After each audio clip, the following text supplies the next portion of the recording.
Hey everyone, Shane here with Flint Precision. Hey, today I want to go over the Griffin Armament Suppressor. We just got this in not too long ago. We have had a chance to take it to the range, shoot it, operate it, and we like it. And so I want to go over with you why we like it and what we think of it. Just a heads up for anybody that's watching this video. If you're expecting us to take us to the range today, we're not going to be doing that in this video. We will have some footage, though, coming up. This video is going to be an instructional disassembly, reassembly, and our personal thoughts on the suppressor. So that's all it is, just informational more than anything. So we'll start off with saying it's going to come in this box here. So it's just a standard cardboard box. Why I'm showing you this is, I'll start off real quick, I guess. It comes with just your standard owner's manual. It comes with the different flash hiders and muzzle brakes that you can get that'll work with this. Not all of these will, but most of them in this picture will. So if you have a question as to whether or not it'll work, just give us a call. Just look for the threads down at the bottom of the muzzle brake or flash hider, and then that'll let you know that it's a direct thread. Like a bird cage will not work with this. The main reason, though, that I wanted you to see this is it's got this foam insert. So this foam insert, I mean, it's pretty solid. Pretty thick. What I did was I took a Pelican case, I cut out a hole in the Pelican case the size of the square, and everything has a home. And I really like that Griffin did that. I mean, that was nice. Not putting everything in its own little baggie so it doesn't get beat up when it's coming to you. But you can actually use this functionality later. So I like that. Everything will fit into this microfiber cloth bag that they sent to us. It will fit in there, believe it or not, once it's all assembled. So you don't have to get a Pelican case just to haul this thing around. Everything that's sitting in front of me, I'm going to go over with you guys real quick, and I'm just going to do a quick, real fast description of it, and then we're going to get to assembling this. So it's going to come with two tools. One is just your standard AR-15 armament tool, and one is designated for the Griffin Armament Optimus. So this will work on the AR-15 as well, but like these specialty ones here, these work on the suppressor itself. So it comes with those tools, and we'll go over how to use a lot of this stuff here in a minute. I just want to do a quick introduction as to what everything is. These are your two end caps. So you got a 30 caliber and you got a 22 caliber end cap. You got your high caliber rifle rated baffle. And before I set this to the side, I want you to see there's a huge difference between the regular baffle and this baffle, and we'll go over how these work shortly. There's 4 parts to your booster piston assembly. So you have your housing, you have your piston assembly, so this just goes right on the end, and then this locks everything down onto your housing. This is also a tool that will work with your 2 end caps that have this, I guess we'll call it a star thing on the end. And then this as well, which we'll go over this part here in a minute. So this tool works on those that sits inside of your booster piston assembly. Comes with a rod to knock out the larger baffle. And we'll explain that too. Comes with this one here. We just got a 5/8 by 24, so this is a 7.62 muzzle brake. This is your rings for timing this to get it in the right position. If you can't figure it out or you've never done it, just consult with your local armor or local gunsmith, and they'll be able to get you all set up. This is what holds and cinches down your baffles inside of the suppressor. This is your suppressor extension for long rifle, and this is your main tube. And these are your 5 baffles, and we will start here. So starting off with your baffles, we're going to go over assembly of all of these parts that we just discussed, and you're going to see just how easy this is. So I'm going to start off by getting these baffles out of alignment. They're keyed, and there's little notches on them. And so you could technically probably drop this down in the tube like this, but you don't want to because you would risk getting a baffle strike. But what I do is I just take my fingers, put them on either end, and you're going to hear clicking on this in a second. Once all these click into place and you can't rotate it, then you know you're aligned. So I'll show you what I'm talking about here.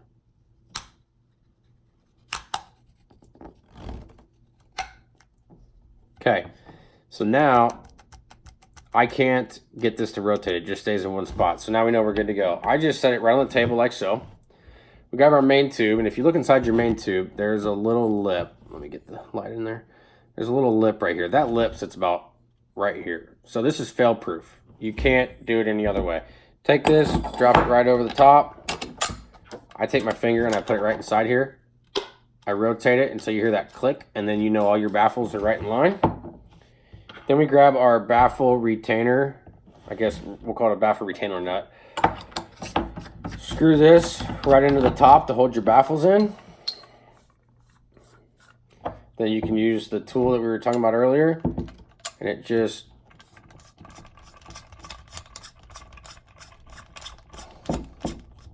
rotates in, and you see that tool just fits right in there. Once you get it tight, you just give it a quick snug. You don't have to over tighten it.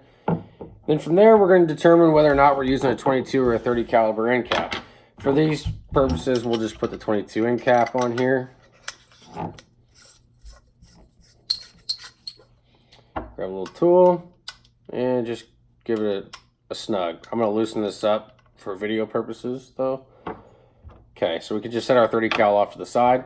Now, the next thing we want to assemble is our booster assembly. So this is pretty easy. These 4 parts here. You're going to take this with the large flared part up in the air. You're going to put your spring right over the top, like so. And you're going to drop it with the keyed part going downward. Sometimes those teeth will catch on those little holes right there. That one went in pretty easy. Then this is going to slide right over this. So sometimes you got to give it some pressure to get it to go over it. Once you get it over the top, screw this down.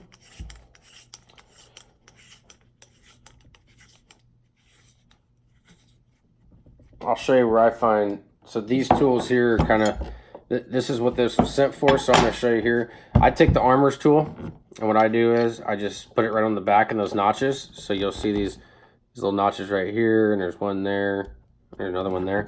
I just take that tool, put it right on the back side. Take this tool, using this part on the booster, you just put it on there, and then you can just rotate it whichever way you need to, whether that's on or off or whatever. I'm just going to snug it up for now, and your booster is assembled. So what we've got now is we basically have how this thing is going to be set up in an everyday use. So we've got our 30 caliber here, we got our 22 on the end, we've got our baffles on the inside, we've got our 22 caliber, like I said, on the end here. We've got our extension tube, we've got our muzzle brake, and then we have our extra baffle and our booster. How this works, I've got a couple different pistols here to show you for demonstration purposes. In the short configuration, like it's in right now, you can use the 22 cap.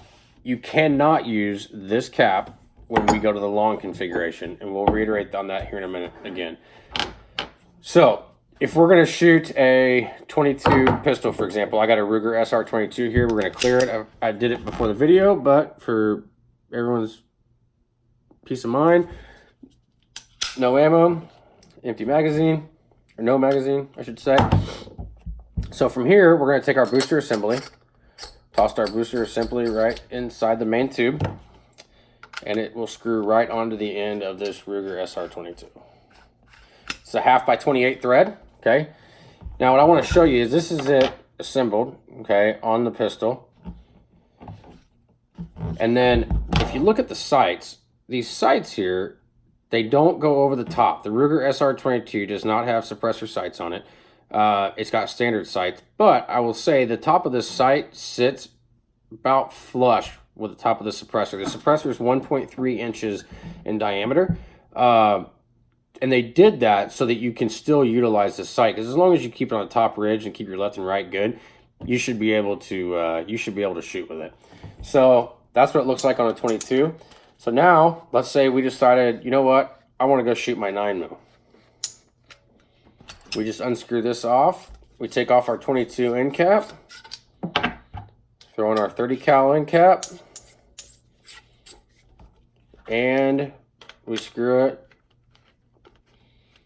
right onto our 9mm. Now with the 9mm sights, I've got suppressor sights on this one.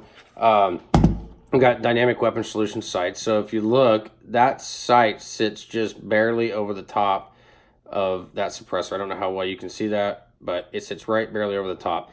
So you can utilize these sights with this suppressor, which is nice because on a 30 cal suppressor, if I were to take, which I've got some other demonstrations over here to compare sizes, and put these on the end of this, you would not see over the top of it. And so that's how Griffin did it, was they were able to shorten this, but the overall length when you get to the rifle is going to be longer so that you can get the suppression that you would get out of a normal suppressor.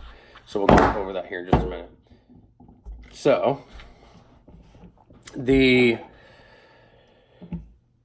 see here. So now if we're going to go to a rifle, so long rifle configuration, we would just take our booster out.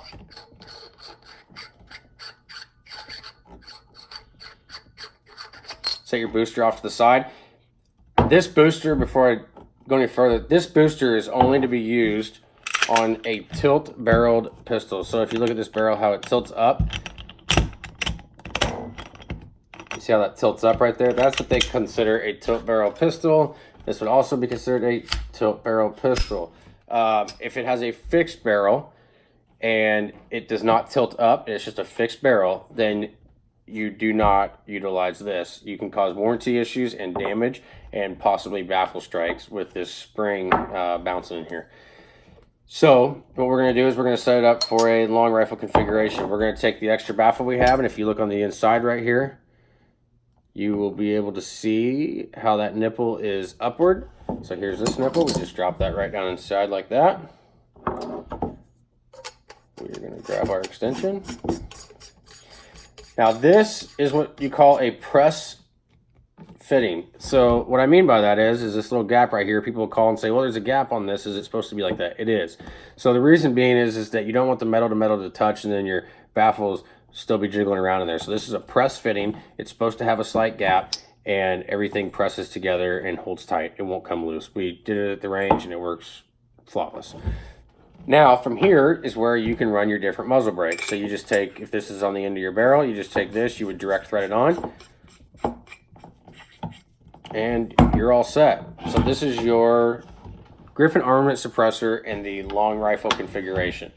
In the long rifle configuration, you cannot use the 22 caliber 22 caliber end cap. From Griffin, they said due to the long extension of travel, you could cause this to get a strike if you're shooting a 22 caliber in such a length. So you're supposed to use a 30 caliber opening, even if you're shooting a 223 or you're shooting a 270 or whatever. Even if it's, any of those, you're not supposed to use this cap in the long configuration, only in the short. Now, I want to compare this to a couple other suppressors so you guys can get kind of a general idea. So this is a Saker 556 from Silencer Co. This is an OSS 30 cal 7.62 can. And then here is the Griffin Armament Optimus Micro. So just to kind of give you an idea on size comparison with this suppressor versus those, this one is definitely longer, but it's narrower and the length will give it, some more sound suppression. I personally think this one here is the quietest of them all. If we were to take this one out of the equation for your larger calibers, I personally think this is the quietest one of them all. Now, I think we need to get out to the range and, test that, but just from my ear, this one here to me appears to be a little quieter. Although these are two also very good suppressors, and I like them a lot, and they serve a purpose, but they're a designated purpose suppressor, whereas, this one here being a multi-caliber, that's impressive that we're able to get down to that quietness as something like this. So, to disassemble, just unscrew it. If you're going from a long rifle configuration, pop this out, and then just pop your booster assembly back in. That's all there is to it, guys. So, this is what you would have in your everyday carry bag. And I will go over this tool here in 1 second to reiterate on that. But this is what you're going to have, just these parts. It's actually not too bad. It's really simple. So one more time, I'll give you one more quick demonstration. We got a pistol assembly. We're going to switch over to a rifle.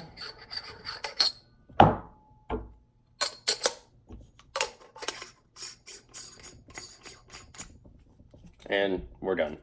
Direct thread onto your rifle, and you're good to go. So that's all there is to it. This is really simple. So I'm going to press this in a little bit real quick and see if we can get this to stick.